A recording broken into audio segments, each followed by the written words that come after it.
Bill Elliott is a very successful banker. And he's not half bad on the straightaways either. Bill Elliott and Coors, a couple of American originals.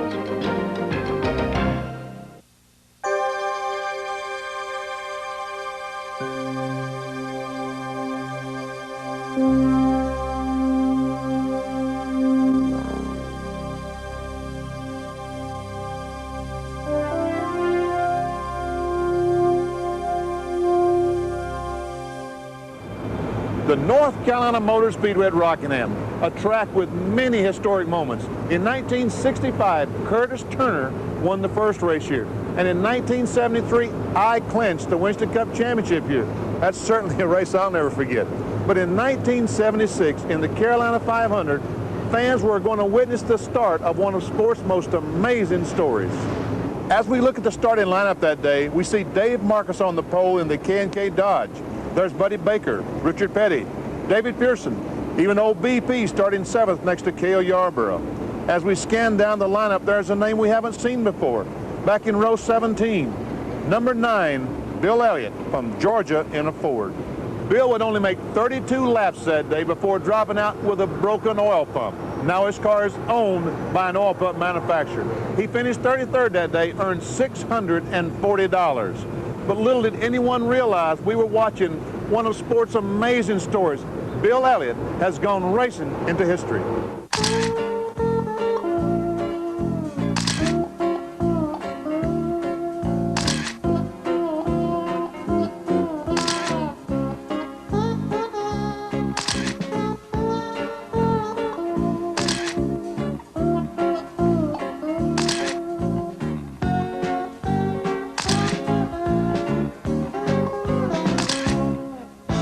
Bill Elliott's first pole win came in his 57th start at Darlington in April of 1981. Bill's first win came at Riverside in November of 1983 in his 116th career start.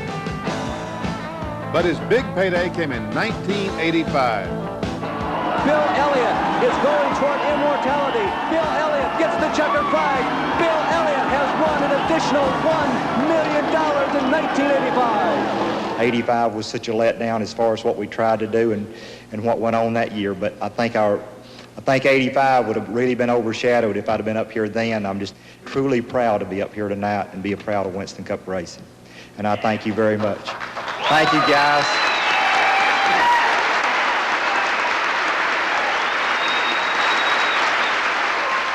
That's February the 29th, 1976. Your first Winston Cup race. Do you remember anything about that day? I was a little green. A little? Needless to say, a lot. You know, we'd been to Atlanta and we didn't make the race. We came to Rockingham and we thought, well, you know, there probably wouldn't be as many cars in Rockingham, so we'd be in Atlanta, we'd have a better chance to make the race. So that was when they had 3-day qualifying. They qualified on Thursday, Friday, and then Saturday they took 6 cars. They started 36 cars. So we missed it the first day, we missed it the second day, and the third day there were several cars running, and we ran well enough to be 33rd, so we felt like we were, you know, just tickled to death. And I can remember whenever we went, we were so excited about getting in the race. You know how when you qualify, you cover up the oil cooler. You block all your front end off. Well, we forgot to even unblock the oil cooler. We were so tore up during the race. We had to, on one of the pit stops, we came in and undid the oil cooler, but we didn't run a lot. We ended up, an oil seal came out of the oil pump and it started leaking and we ended up having to fall out. But it was an interesting deal. How did your father get you started in the racing business? Well, my father had cars and never drove himself. Just if he'd put a car together, have a bunch of guys put a car together, and they'd go to Daytona and run a sportsman race, or they'd run something. And we spent a lot of money, but he never did go anywhere. You know, they'd run good every now and then, and we got some old race cars around there that I couldn't believe anybody drove. But, you know, at that time, you know, in the early 60s, it was when you'd take a stock car and haul the inside out, take all the interior and all the stuff out, and put your roll cage in it, you know, and beef up the suspension, and that's the way you go to Daytona. Get you a big engine from somebody and we're ready to go race. But it's not like that anymore. How many Winston Cup races had you been to before you went to the race at Rockingham? Didn't go to any. The only race I can remember going to was Atlanta. It had to have been in the late 60s. And I can't remember if I was there during the race or went down there after the race and got a car. I can't even remember the circumstances. But you really were not a Winston Cup fan until you started driving in Winston Cup.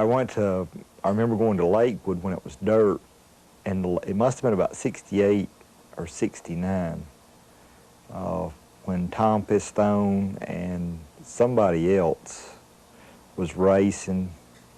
And one spun the other, and out. I think Pistone won, but it's like I said, that's been centuries ago.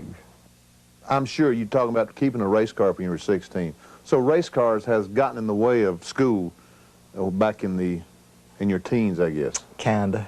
Did you sometimes wish that you'd have spent more time in school and less time on the race cars, or are you very happy the way it turned out? Well, I just wish that I would have applied myself a little better, as far as, making sure you did the right things when you was in school. I go sometimes and talk with the kids at school, and, you're trying to tell them something, and they say, oh, he don't know anything. They got it all figured out, but they hadn't got anything figured out, Just like we had it all figured out at that age. Exactly. It's the same thing.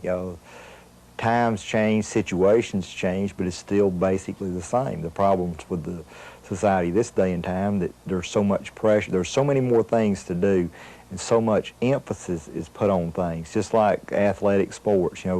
Used to, it wasn't so bad if your high school lost the ball game, or, you wasn't that good a player. But now, each high school, they push the players. They got to be the best. You got to be at your best at everything you do. There's a lot of pressure on kids today.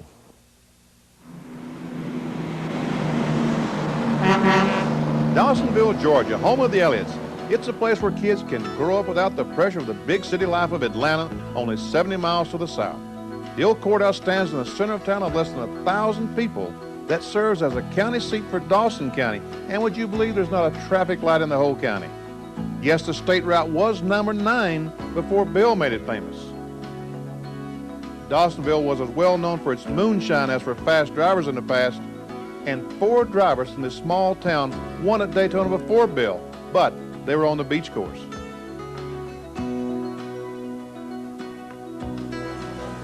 There's no visit to Dawsonville complete without stopping by the Dawsonville pool room and saying hello to Gordon Perkle, who seems to have a fascination for Bill Elliott. How long have you been keeping up with Bill Elliott and his racing ventures? Oh, ever since Bill started racing. Gordon, where did this quarter panel come from, the one with all the paint rubbed off of it? This came from Charlotte, 1986. The fall race up there, Oakwood home. Bill got in the wall. I think Bobby Hilton Jr. got in the side of him, and he scrubbed the wall with that one. Well, what about the nose off there? That doesn't look too bad. This front nose here came in 87 up at, 86, Martinsville. I think he got into Kyle Petty on that one. Now, one on the right here is 89. This is the one that came from Daytona. It was on the car that he busted his wrist in, first of the season. Oh, so that would really have some worth one of these days, won't it? You can see how the right side is ground down. When the car went down, he went into the wall. What about, I see you sell a lot of souvenirs here. Do you have people stopping in, or just how do you sell all the souvenirs? Yeah, most of it is people coming through seeing Bill Elliott's hometown. We've had every state or unit in the nation to sign their register here except Hawaii. Have about 10 or 12 different foreign countries people represented. Just came by Dawsonville to see Bill Elliott. Bill Elliott. During the World 600 in May of 1982, racing fans set up and said, "Hey, who's this Bill Elliott?" including race winner Neil Bunny. I'll be the first one to tell you Bill Elliott's car was exceptionally strong. He could snatch me right off the corner and made me have to work awful hard, and he did one heck of a job driving a race car. We were lucky to win the race. Richard Petty is the leader. Bill Elliott right behind him. Here they come toward the 4th turn, and the start-finish line coming up. Bill Elliott will make one desperate attempt as he goes to the inside. Richard Petty holds him off. Could you feel the heat of Bill Elliott on your back bumper toward the end of the race? Man, I guarantee you I did. I'm glad he ain't got any more experience, he'd have been a lot tougher, I'll tell you that. And I did everything I could do, and I just couldn't do it. Someday. Well, I'll tell you what, seems like it's getting farther and farther away. How many seconds did you have before you win? Is that a pre-requirement? You just got to run second for a dozen times before you win? I don't know. It's just something that happens. You know, you got to put yourself in a position and win, and sooner or later it'll come along. But Riverside, November 1983, the first time you won. You remember that day? shoving you out of the way. Yeah, you remember that? Everybody says I turned you, but I don't think I did. What do you mean you didn't? Well, but I'd run good all day, and that was the whole kicker to the whole deal. Is the first time I went to Riverside, I ran well, and like I said earlier, 81 we run a few more races. In 82 we ran like 20 races. You know, and in 83 we started running all the races. We had a bunch of second place finishes throughout 83. And then going into Riverside, I'd run good the times that I did run Riverside, and we were running real well that day. And whenever it was getting down about 10 laps to go, and it seemed like Richmond and Darrell spun out together. They were, one of the two were leading, and you were third and I was fourth. And the caution came out, and when the green came back, I got by you, and then it started raining with about 3 laps to go. The rest is history. Want to see how Bill Elliott won the 1988 NASCAR championship? Too fast? Okay, here it is in slow motion. Bill Elliott and Coors, a couple of American originals. Hi, everyone, and welcome to Speed Week. I'm Larry Newberg. And I'm Bob Jenkins. Last Sunday's Southern 500 wasn't just another Grand National race. Bill Elliott had a chance to win a $1 million bonus. And unless you've been cut off from all forms of media, by now you know he did it, live on ESPN.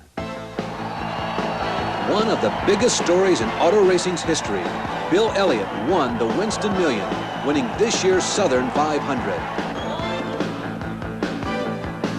Bill's $1 million win brought him and Coors national attention that went beyond the normal racing publications. Check it out, Sports Illustrated.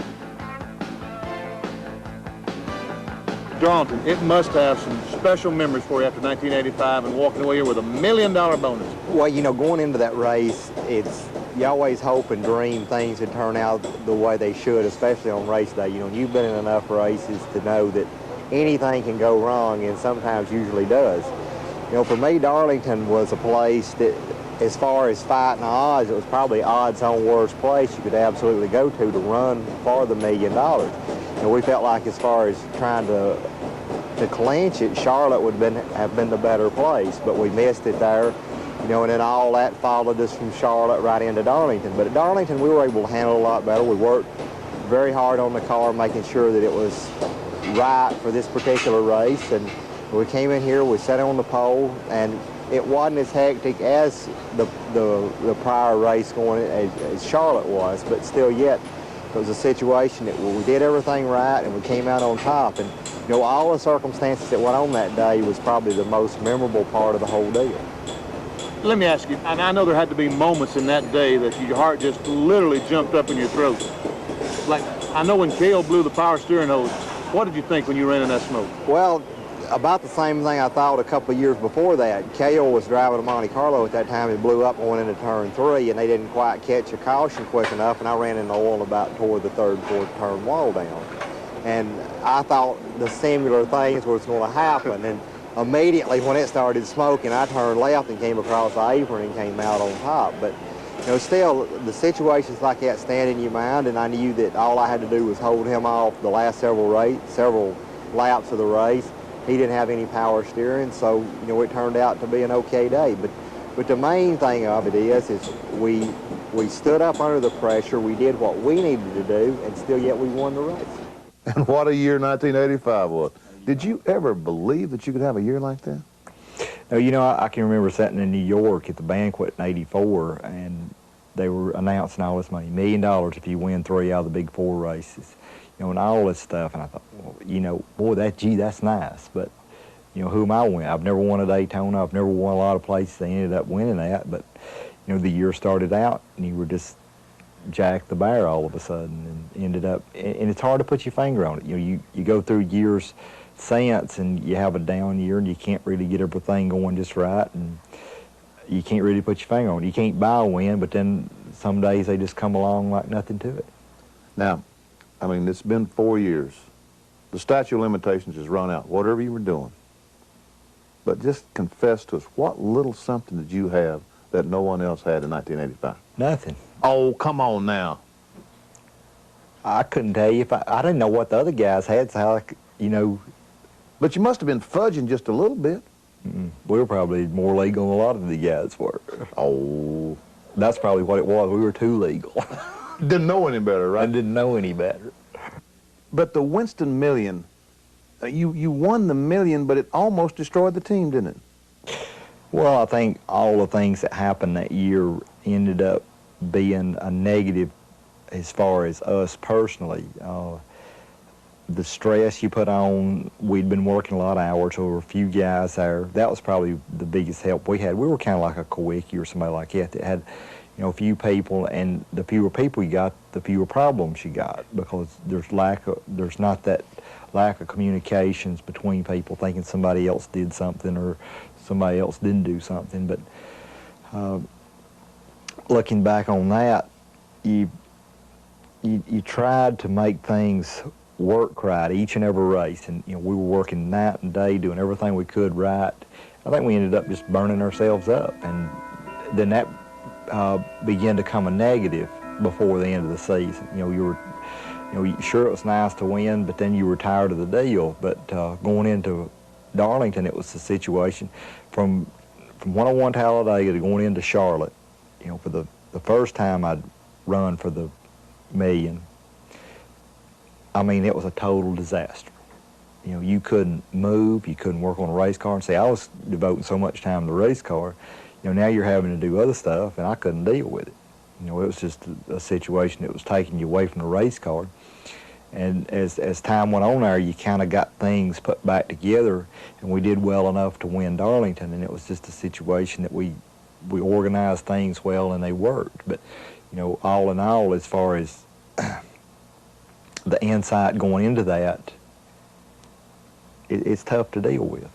But then you won that battle, but for the championship, you lost the war. And what I meant was, at Southern 500, you peaked too soon. You said, we've won. We won the $1 million, but then there was a letdown. It wasn't that. It was, you know, go to Martinsville. I was running 5th in the race, pretty late in the race.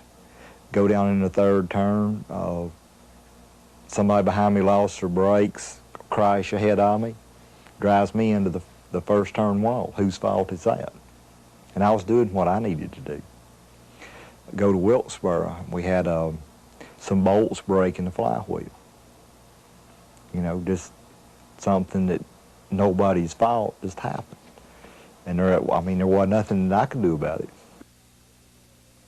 With success comes attention. If you miss a Bill Elliott autograph, there are 5 souvenir trailers just outside the track where you can pick up a Bill Elliott souvenir. Can I help anybody? Got the Elliott Coke bottles, brand new out in Charlotte. Those are the new Coke bottles.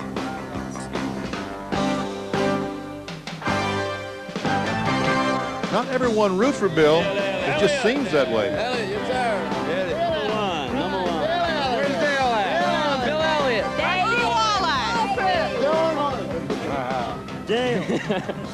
Ironheart. Elliott. Bill Elliott, who else? Bill Elliott and my favorite battle.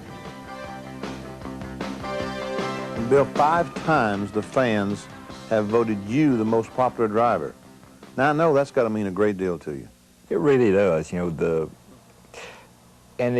you've been around racing enough, and it's tough to be yourself, you know, all the time. You know, especially as focused as you have to be, you know, going into a race or doing that sort of thing, and it makes it tough. But you know, to do that, and you know, the fans do like you, and I think it's a point that, you know, I wasn't born into this. I wasn't, you know, I was just a kid that grew up working in my father's building supply business, and ended up chasing a dream, and it came true.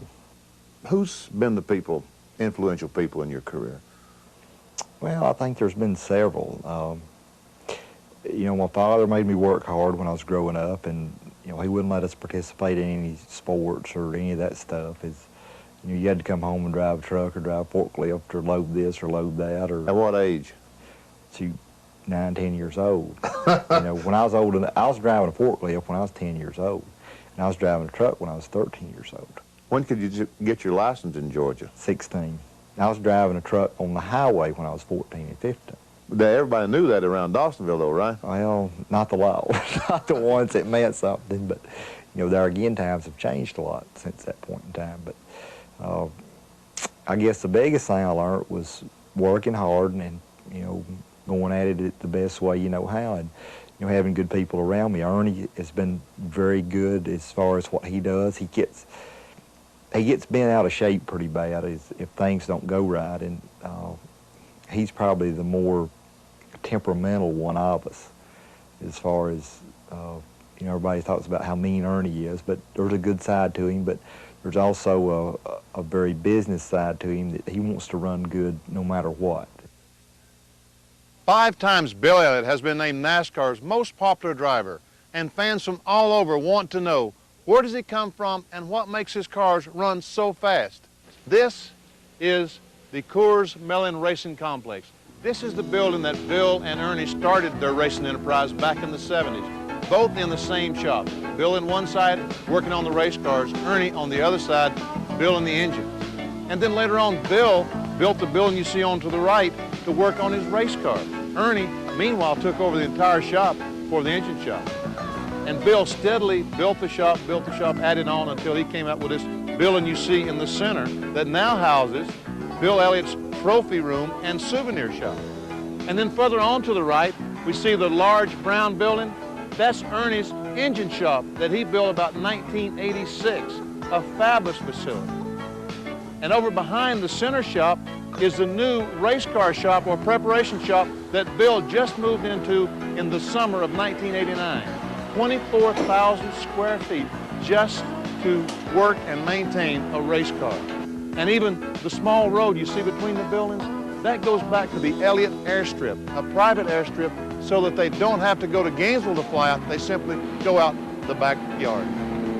Welcome to Melling Racing there, good buddy. How long have you been in here? About a month, just enough to be disorganized.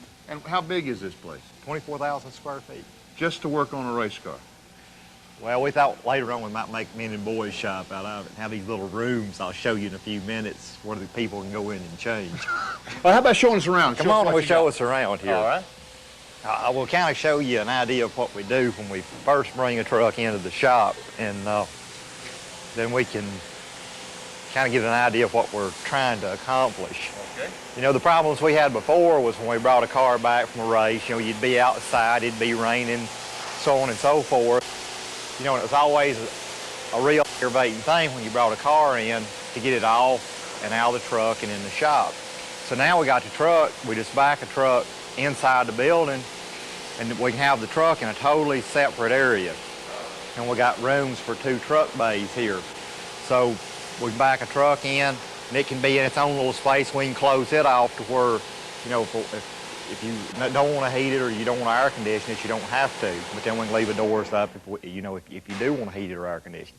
And then we can roll the car in here, unload your tires, put them on the rack over there, back the car right up in there, wash it, clean it up, and then roll it around over here where they're working on this other car, and go through your setup, jack it up, then disassemble it. You know, hopefully it's still in one piece from the race of the previous day. Now, what if you bang the car up? Do you still go wash it first? Well, you'll still go in there and tear it down or blow the stuff off. If it's a basket case, you'll just probably roll it in there and then roll it on out that door. That's the goes trash outside, pile. yeah. Okay, that's the trash pile. That's the trash door there. So, you know, or if it's not even in the truck, if it's that bad a deal. But anyway, you know, we roll it over here. All right. Then we start. We'll check our setup. If it's a pretty good deal, we'll weigh it and go through the front end and stuff and just see what we have. After you come back from the track. Right. After we come back from the track, we'll reweigh it and just check everything. If it's good, you'll do that. What about if it's bad? Will you go through that? You'll still do it because you want to see what's out. You know, if you've been in a little deal where you've beaten bang with somebody to see if it's knocked the front end settings off or changed something else about the car. For example, the car we run at Martinsville the other week, we brought it back in, we cleaned it up and brought it over here and checked it. You know, and there was a few things off about it. But then when we really got to checking, where the steering box is bolted onto the frame, when that tire blew out, it just about ripped that out of the frame. Really? I'm serious. It was unbelievable what it did to it. And you wouldn't think anything about it, and it went on and finished the race. But that's just some of the stuff that does happen that you got to keep a check on. You know, we've had some stuff I'll show you a little later that where you've gone in and the frames will be cracked a lot. Like if you run Bristol, where it's so hard on suspension stuff, you'll find a lot of cracks in a lot of different places. So you bring the car in and check it out after a race? After a race. That's the most critical time. And then still, you know, once you get to the back to the racetrack, you're constantly checking over everything again anyway to see if it's messed up anything. You know, we bring it back in here and we redo it, pull everything out, then we pull everything off. Then we take, and if a car is not going to run again, like say this particular weekend, you know, you'll try to disassemble it, and that's what all the blue doors are. That's our disassembly rooms, disassemble rooms. In other words, when you take the parts off the race car, you put them in a room. Each car has a separate room? Each car has a separate room. You know, we're not organized yet, but that's what our basics are trying to be is, you know, when we get a particular car, we'll just back it up here, tear it down, and all the stuff goes in that room instead of hunting all over the shop for a particular piece. And that's what our problem was with our other shop. It was so small and so disorganized. I built a 5,000 square foot building, and I thought, well, maybe this will be big enough. And then the more cars you got and the more people you got, it wasn't big enough. And I kept adding on, and I just got in a situation to where it was so disorganized because all it was a bunch of add-ons. Then I came in here, and we sat down to lay the plans out for this place. I got everybody together and say, okay, what do we need? You know, and we all talked about it and hashed it over, and we needed a centrally located place, like where the parts room and where, you know, our Magnaflux and sandblasting machine is, where everybody can get to it, you know, not have it in one corner of the shop, you know, and in the shop, try to get set up to where you have your areas that you don't use the farthest away. So, and this is what we came up with. Now, you talked a little bit ago about coming back and checking the car out. Right. And making sure that it's the way it's supposed to be. Now, where is it, I mean, do you have the infamous black book, or is how it's supposed to be? Is that on computer or in a black book, or is it just in your head? All it is when I go to the racetrack, I'm looking for a feel, you know, and you know what I'm talking about because you've driven a race car too. And with these particular cars, the 89s over the 88s, and even the 88s over the 80 models that we used to run, the real big cars, you can just throw it away because it's worthless. You got to start all over again.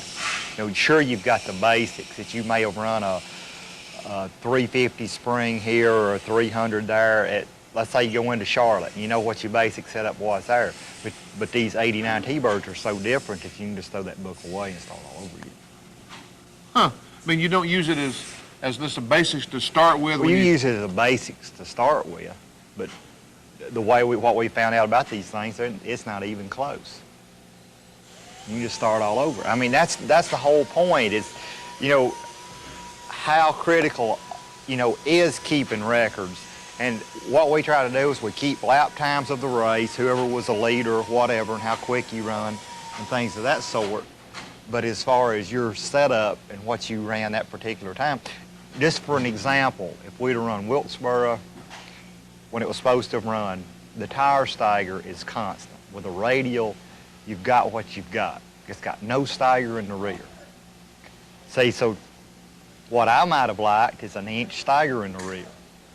Now I've got to work around that because you have no stagger in the rear. And it just causes more problems. So the person who keeps the score in your pits, that keeps the laps for you, is time in your time as well as the leader's time. Right. And writes both those numbers down on the scorecard so that you'll know how you're stacking up at what point in the race when you change 4 tires and change the stagger and what have you. Right. Okay. And say, plus, you know, the racetracks change. Some of them get slower, some of them get quicker. But as far as the rest of the shop, it pretty much speaks for itself. You know, we got... What's this on the left here now? What's all this about? This is just to make headers and stuff like that. You know, we'll just put a dummy motor in a frame, you know, and it'll rotate, and we can just make a set of headers, and we've got all the templates and stuff made to where the tailpipes come out, to where you can kind of get things constant. You know, because the thing about a forged being, it's hard to buy stuff readily available. Most of the stuff you have to make. And that's the problems we run into, is most of the stuff we do make. For example, you buy one set of headers and they might fit in one place. You buy another set and they don't come out in the same place, then your tailpipes won't work. You know, and it's just a constant. So you make your own headers here, basically? Yep. Giebler makes a lot of our stuff, but then we have to kind of come in and redo it because the car might have changed, we might have changed places. You know, if your engine is a half inch off at one place or another, then it might be in the way of one place, or if you decided to go from a rear steer car to a front steer car, who knows? You know, then you have to redo another set of headers. And this is race car fabrication. This is where you physically build the frames and what have you. Is that true? Well, we don't per se build our frames. We may start at some point in time. I know Richard Childress and them do, but we don't. We buy our chassis either from Banjo Matthews or Mike Laughlin, whether it be a front steer or rear steer. Primarily we buy our rear steer stuff from Banjo, front steer stuff from Laughlin. So why the surface plate? Is this?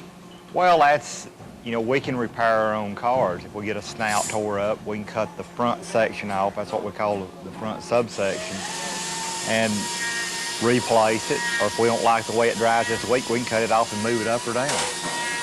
So this is, you have this level place that you can have a place to start and begin. Plus, it's a good way to set your bodies and make sure you got everything good and square. And you can square the car up on the thing and then use your grid plates on your surface plate to line everything up. And it's just a good, neat way to finish your race cars. Okay, now in here is the body shop. So we take what you saw in there, and then we bring it in here. And we've got 3 bay rooms that we bring the cars into. You know, hopefully you're not 3 behind, and then paint the cars. And it's the dirtier part of the shop, so we got it in one corner. It's hard to keep a body shop clean.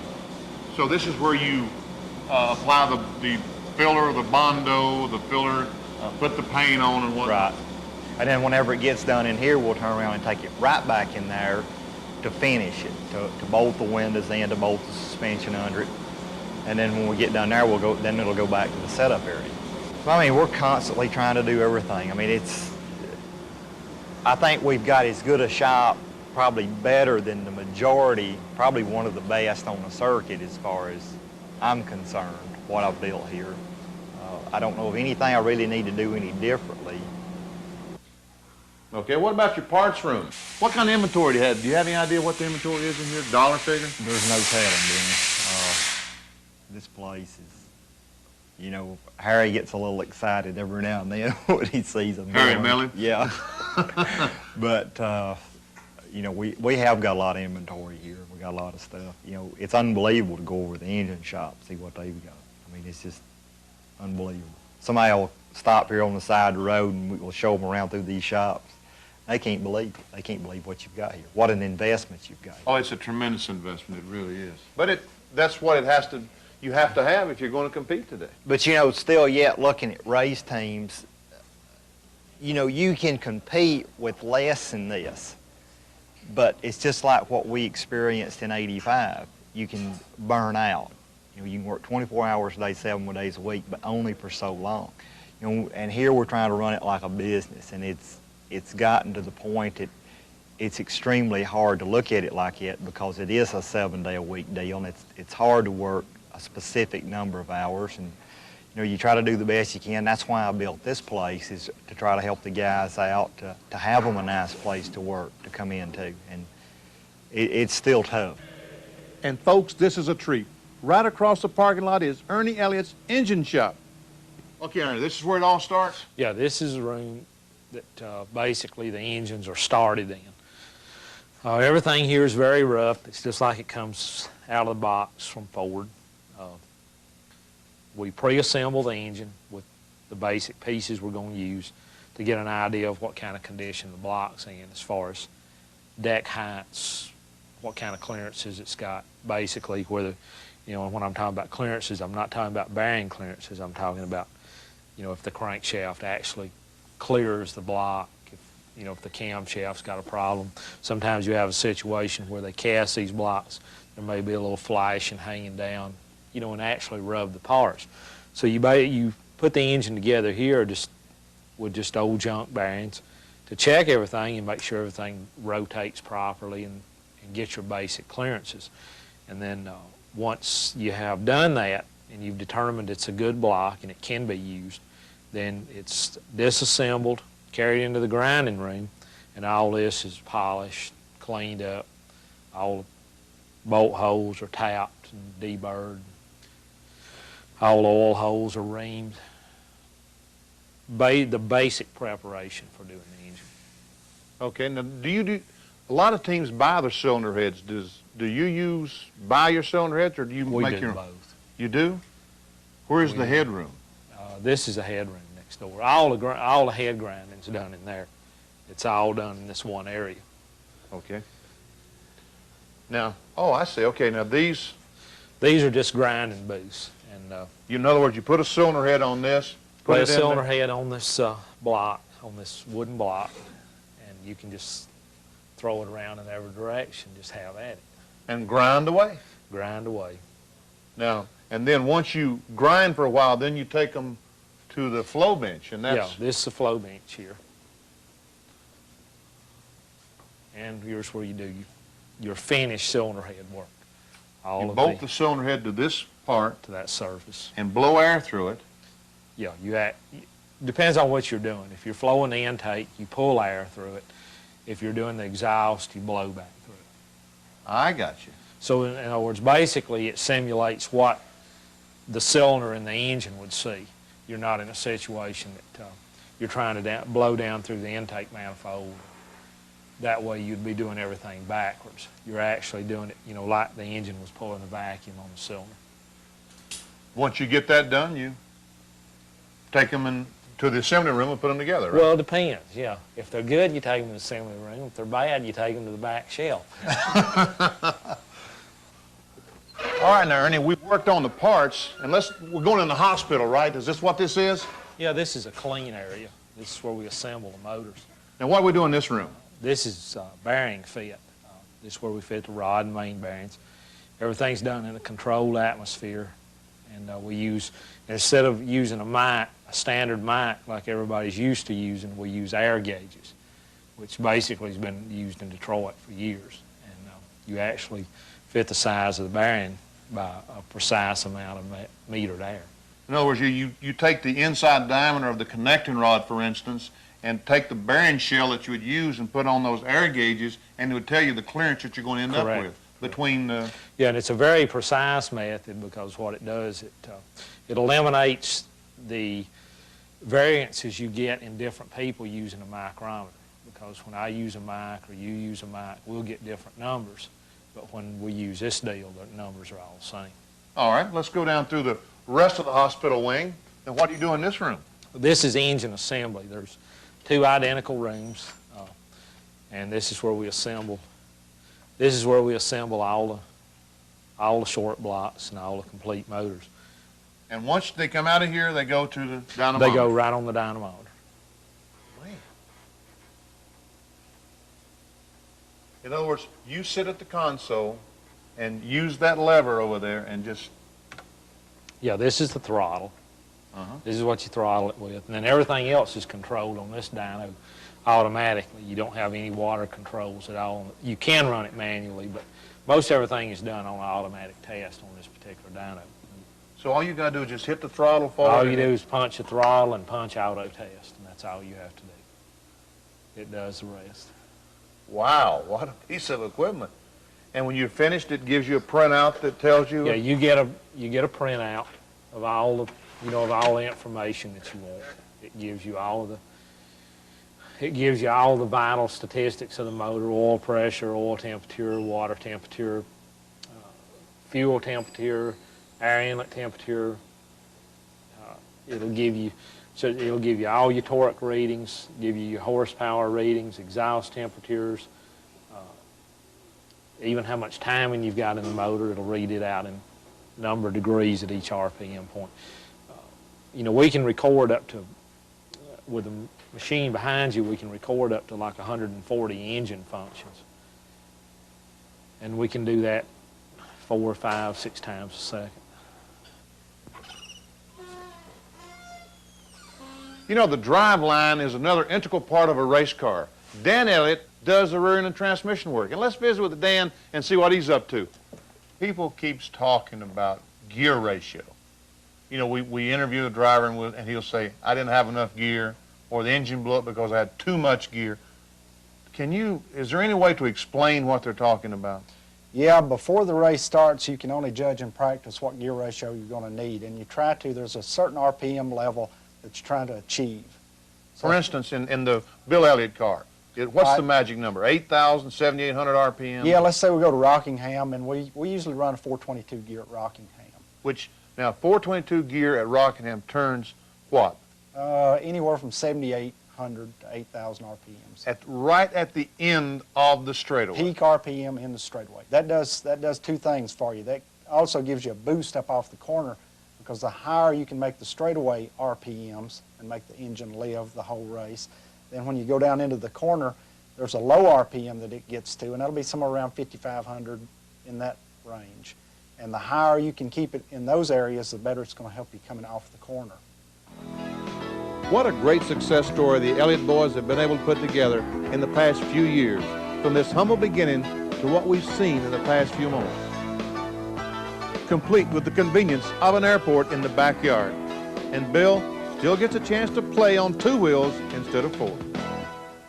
What did it feel like finally winning that Winston Cup championship? It was a great relief as far as what the team set its goals to do over the years. And I think if I'd have won it in '85, it'd have been real overshadowed. It wouldn't have meant as much to me as it did last year. And I think, going to New York with the attitude that I had, and feeling the way you felt about the way everything had gone. Rusty put up a gallant effort to catch us, and we ended up. I got a lot of criticism the way I ran the last race, but I look back on that, and there was 28 other races that I had to perform very well in to end up putting me in the position I ran that last race in. And I wasn't giving up those other 28 in that last 29 to lose that championship. Let's take a look back at some of the highlights of the 1988 season. Here, Bill Elliott and Jeff Bodine make contact in Bristol. Bill does a complete 360 and yet goes on to win his first short track victory ever.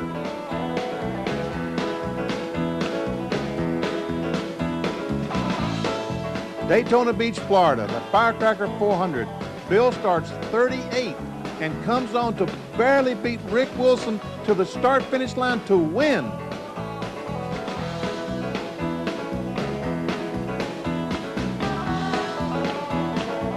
Darlington, South Carolina. Side of Bill's many successes, here he holds off his nearest competitor in the point standings, Rusty Wallace, to win the Southern 500.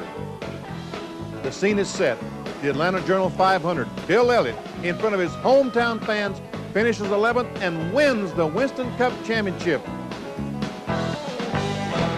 Started in 1989, you're the Winston Cup champion.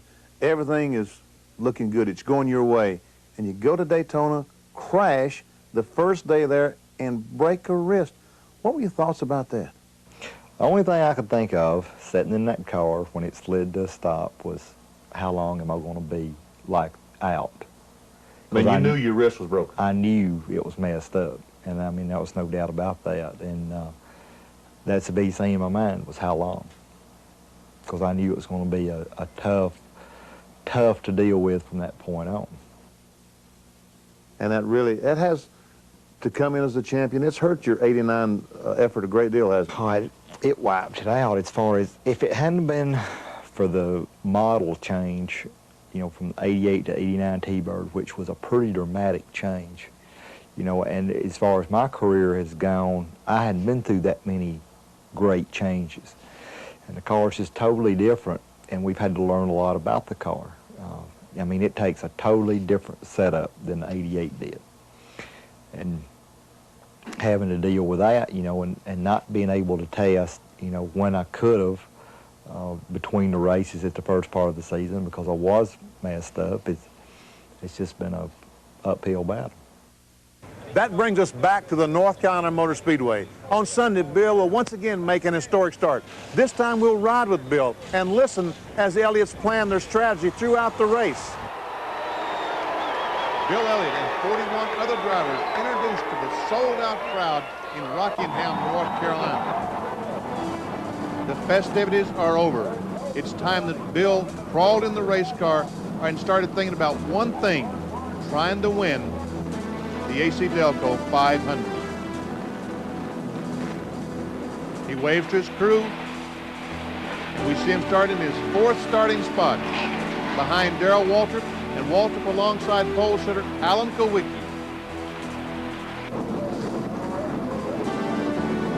All Bill Elliott is thinking now is how can I get this Coors Ford up front.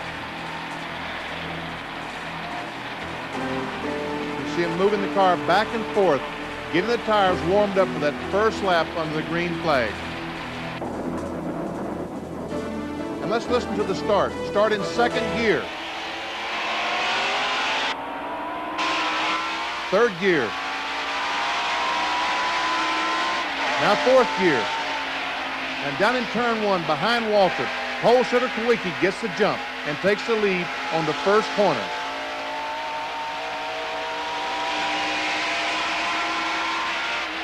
On the brakes hard in turn three. Already the car is going up the hill further than Bill would like for it to.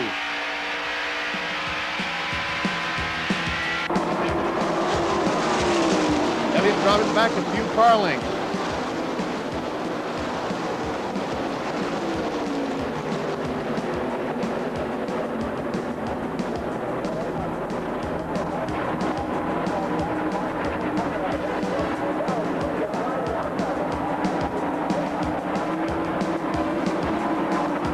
Darrell Waltrip trying to make a run on Kowicki. We see Bill fighting the car, struggling with it early on.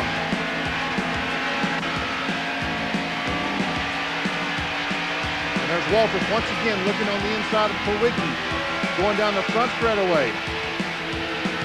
Darrell Waltrip takes the lead, and Bill Elliott closes in right on the bumper of Alan Kowicki.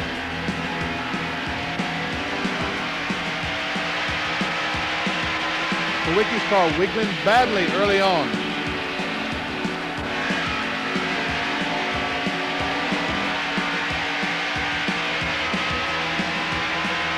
Bill takes a look on the inside of Kowicki. No, can't make it this time.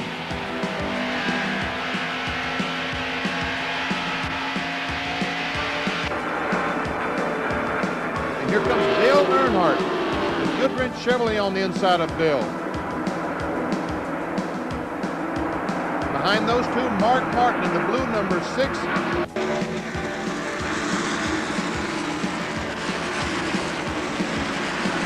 Coors crew watches Bill intently down the front straightaway. And here Mark Martin comes alongside Bill. And by now, Bill has figured out he's in for a long afternoon at Rockingham.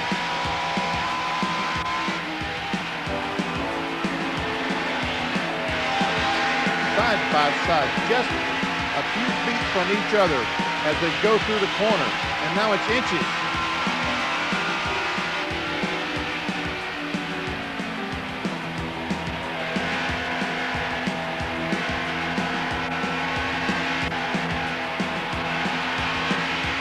Bill trying hard not to give up the spot, but Mark Martin takes 4th spot away.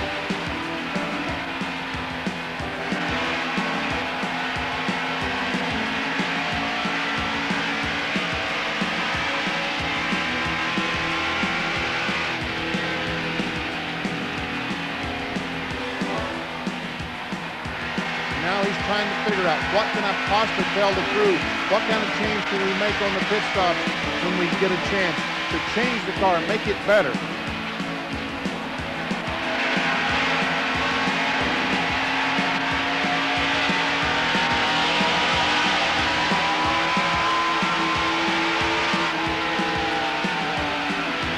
Brakes hard down in turn one, lets the car drift up. The glare already being a problem, and it's early in the race.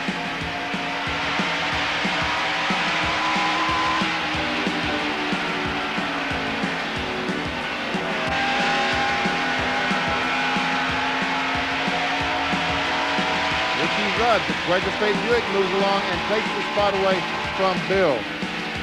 Trouble in the backstretch. Jerry O'Neill spins coming off the second corner. From inside Bill Elliott's car, we see him riding through the blue smoke of Jerry O'Neill's spin. This is what Elliott has been looking for, a caution flag to finally start making some adjustments to the car. Get on the radio and talk to Ernie and tell him what he wants.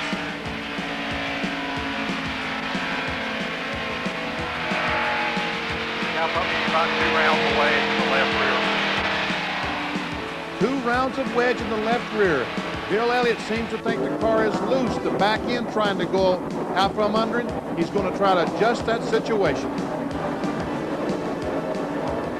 Car coming down pit road, drives in his pit stall.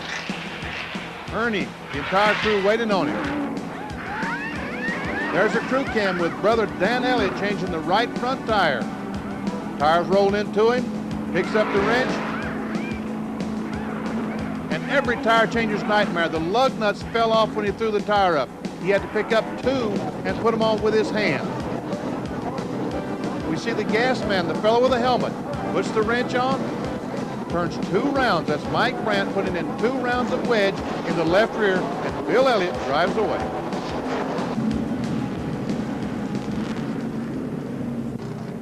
Picked up 20 pounds of pressure in the right front, 15 in the right rear.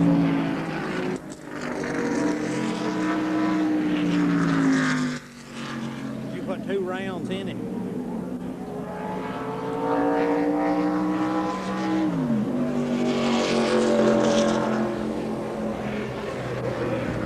How many sets of tires?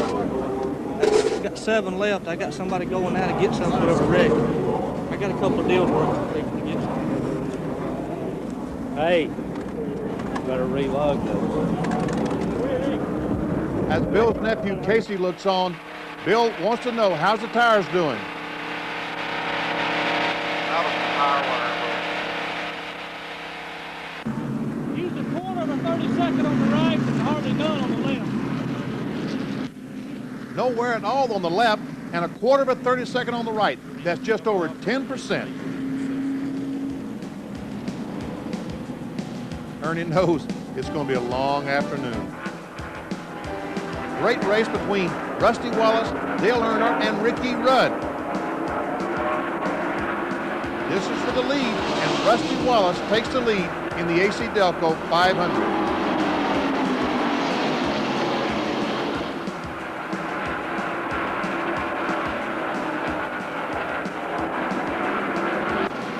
Jerry O'Neill once again gets together with Ken Schrader and spins.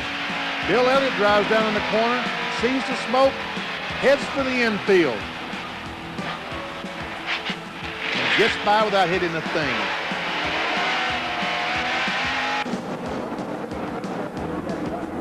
Another caution flag, another pit stop, another chance to adjust the car.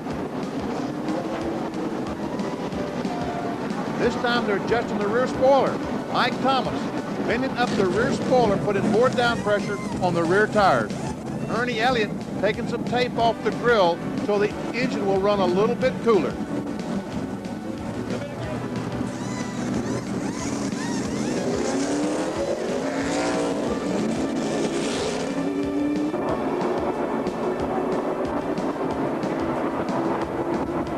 Bill's back to 10th spot. Restart. Cars every place going down in turn 1.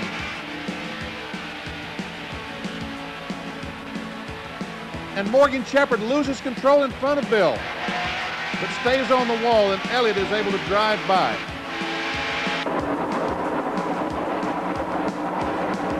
laps later, 10 laps later to be exact, big trouble. Michael Waltrip, Jack Pennington get together, and Bill Elliott runs in the side of Michael Waltrip. Here's what Bill Elliott saw going in turn 3 at Rockingham. He sees Michael Waltrip lose control, and watch. Man, everybody's wild. Everybody's wild. Now Ernie and the crew trying to figure out what they're going to do to fix the car. And now that it's certainly bent up. It feels like that it's got it towed out or something, one way or the other. Better be careful, you might not get the hood pins back in. Just leave it down. They decide not to raise the hood, that the damage is in the suspension. Ernie is under the car on the right side, making the toe-in adjustment.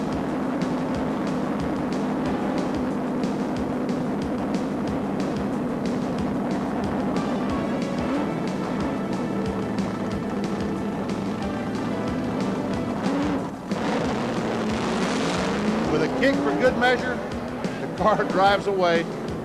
And they tell Ernie, get up and get back in the fence before somebody runs over you. And just 9 laps later, Jim Sauter loses control down in turn 1.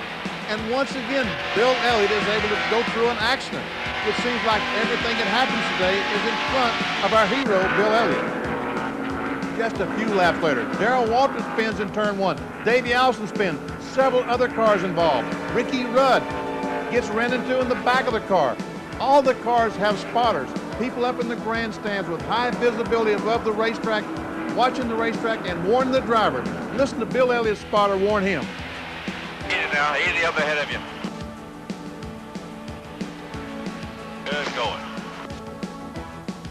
Worse than a demolition derby. That's racing at the Rock. Lap 405. Harry Gant and Alan Kowicki get together, and Harry Gant hard in the turn 1 wall.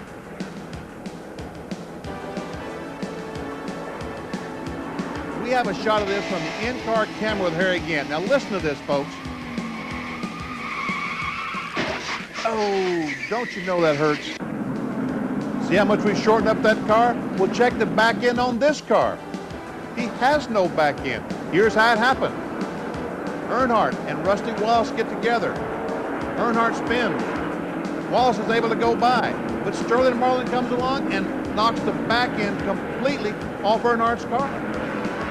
With the caution flag out, the Elliots are planning more strategy. Ernie's got them huddled up. 4 tires, then we'll come back in and change the spring. They're going to change a right front spring. They're jacking both sides of the car up. So if the right front will drop down, they can get the old spring out. Folks, this does not happen. You're in big trouble when you change a spring, but they have. We see it sitting right behind the jack. The Elliots had to get special permission from the NASCAR officials to use 2 jacks to make that spring change. And through it all, the Elliots have not lost their sense of humor. Well, this is a fun race. Yeah, we're having a great time. Somehow I don't believe Ernie, do you?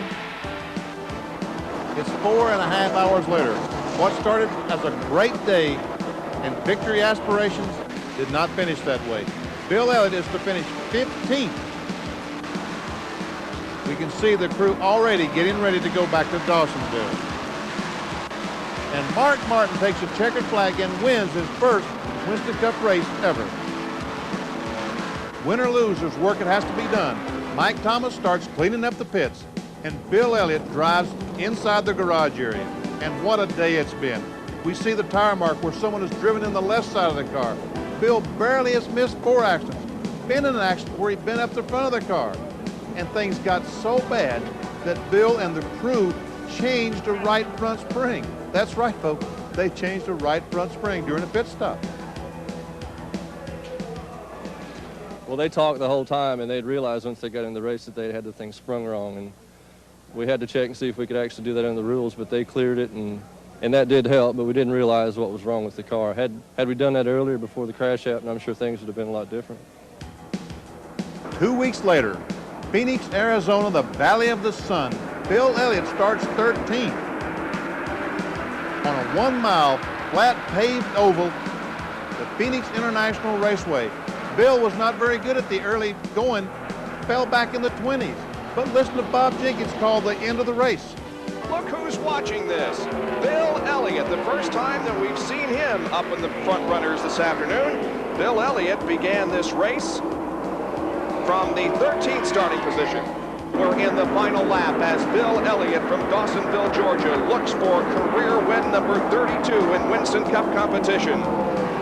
He's through the dogleg on the backstretch, still maintaining the advantage over Terry Labonte, and there is Hut Strickland ahead of him.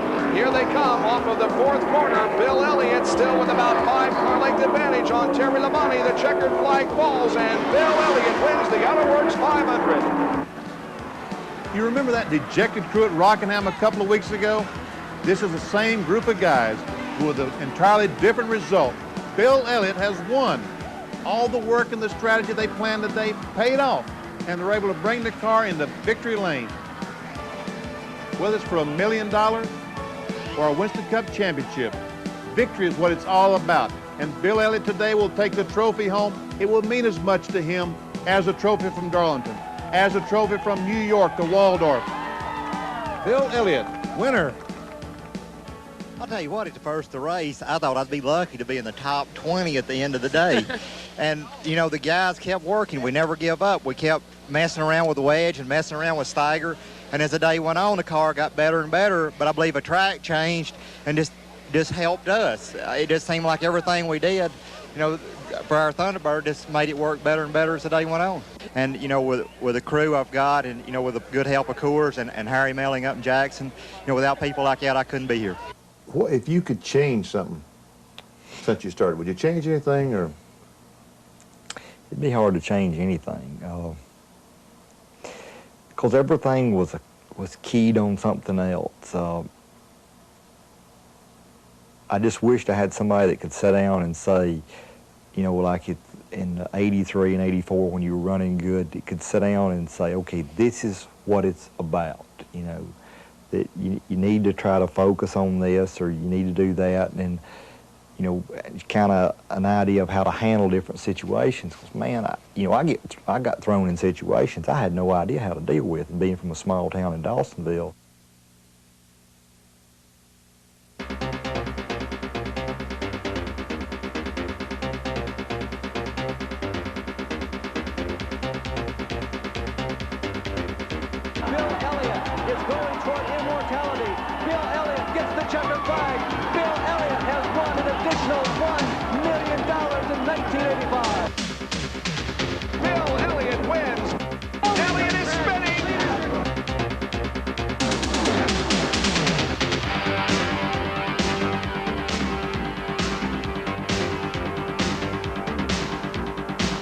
Tell you what, I've seen a lot of races, but that beats all I've ever seen. I'll tell you what, it feels good, I guarantee you that. Back again, it feels good. I think we're back 100% today, it showed. Melling, Coors, Motorcraft, Ford, and all the people involved, you know, it's been a fantastic year. You know, we didn't win the race, but we won the championship, and that's all that counts.